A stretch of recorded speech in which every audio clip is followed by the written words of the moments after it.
टाकले पत्रावळ्या, 5 पत्रावळ्यामध्ये ते साखर आणि भात घातला. मामाला 5 ताटा भोवताली मामाने गोल पाणी फिरवलं, एक अगरबत्ती ओळून लावली. 5 ताटाला मामाने उजव्या हाताने स्पर्श केला आणि 5 ताटातला मामाने एक एक अन्न मामाने एक एक घास मामाने अन्न सेवन केलं. आणि मामा म्हणजे रामचंद्रा, अरे विठ्ठल रुक्मिणी जीवन गेली असं समज आणि 5 ताटावर तुम्ही 5 जण बसा.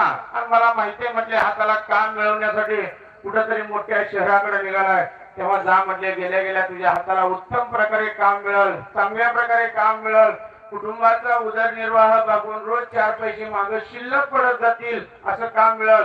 पण म्हणजे फार वर्ष त्या ठिकाणी राहू नको, तू लवकरच गावाकडे ये, तुझी परिस्थिती सुधारत जाईल एवढं मामा बोललं. आणि 5 पावलं मामा पुढे गेला आणि अदृश्य झालं.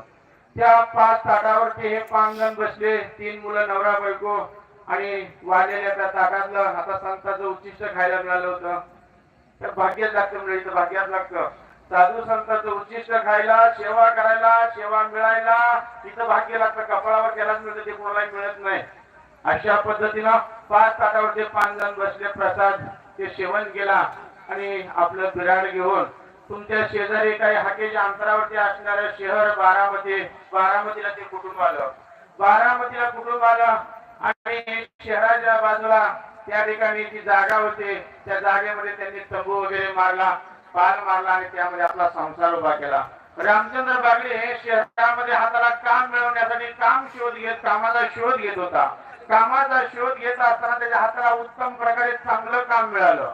रोज मिळणाऱ्या त्या रोजगारावरती, पैशावरती कुटुंबाचा उदरनिर्वाह भागून रोज 4 पैसे मागे शिल्लक पडत चालले, असं चांगलं काम त्याच्या हाताला मिळालं. 11 वर्ष ते कुटुंब या बारामतीत जगलं. 11 वर्ष कुटुंबाची उदरनिर्वाह भागून जी रोज 4 पैसे शिल्लक राहायचे, ही जी रक्कम सोबत शिल्लक होते, बरोबर 12व्या वर्षी रामचंद्र बागडीच्या मनामध्ये तर मामाने पंढरपुरामध्ये कसं सांगितलं होतं की इथून पुढे मी तुला 12 वर्षाने भेटल, पण मी तुला ओळखन पण तू मला ओळखणार नाही, एवढं मामाने सांगून 5 पावलं पुढे जाऊन मामा अदृश्य झालेलं होतं. आणि बरोबर रामचंद्र बागडी आणि त्याचं कुटुंब 11 वर्ष काम केलं आणि 12व्या वर्षी रामचंद्र बागडीच्या मनात एकाएकी विचार आला की आता आपल्या गावाकडे गेलं पाहिजे, गावाकडे चांगले दिवस आले असतील, सुखीचे दिवस आले असतील, आता कामही मिळेल, तेव्हा आपल्या गाव गाठलं पाहिजे. 12व्या वर्षी हे कुटुंब लिंगापूर गावात आलं आणि गावाला चिटकून असणाऱ्या गावठाणामध्ये पुन्हा तंबू पाल मारला, संसार त्यात उभा केला. आणि रामचंद्र बागडी आता 12 वर्षानंतर प्रथमच गावात आलेला होता. गावात फेरफटका मारण्यासाठी रामचंद्र बागडी गावात गेला. जसं गावात गेला तसं गावामध्ये, चावडीमध्ये, चौकामध्ये अशी 4-2 वयस्कर लोक गप्पा मारत बसलेली होती पारावरती वगैरे. आणि अशी 4 चौकाची गप्पा चालू होती, गप्पा रंगलेल्या होत्या आणि त्यामध्ये विषय निघाला होता की अमुक याच्या मुलीचं लग्न आहे म्हणून त्याने जमीन विक्रीला काढले. त्यानं ते ऐकलं नाव, जमीन कुणाची विक्रीला निघले, कुणाच्या मुलीचं लग्न आहे ते रामचंद्र बागडीने ऐकलं. कारण 11 वर्ष काम करून सोबत जे शिल्लक राहिले पैसे होते त्याच्या सोबत होते, म्हणून त्यानं ते नाव ऐकलं आणि बरोबर नाव ऐकून त्याच्या घरी गेला आणि विचारलं का तुमची जमीन विकली का? हो म्हटले माझ्या मुलीचं लग्न आहे आणि मुलीच्या लग्नासाठी मी जमीन विकतोय. म्हटलं मी घेतो की. आणि त्या ठिकाणी 3.5 एकर जमिनीचा सौदा केला. ज्याला दात घासायला माती नव्हती, पाय ठेवायपुरती जमीन नव्हती, त्याला बळवानं 3.5 एकराचा मालक केलं. 3.5 एकर जमीन मिळवून दिली. 3.5 एकर जमीन मिळाली, नावचा कागद झाला. आणि रामचंद्र बागडीनं स्वतःच्या शेतामध्ये प्रथम बाजरीचं पीक केलं.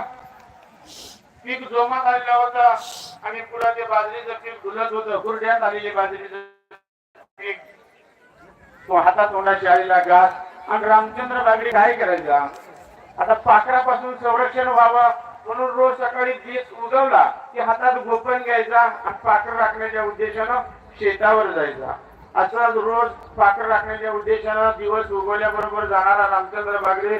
आणि मामा एके दिवशी तांबड्या फुटात म्हणजे दिवस उगवायच्या अगोदर मामा आपला मेंढरांचा कळप घेऊन त्या रामचंद्र बागडीच्या शेतात गेलं.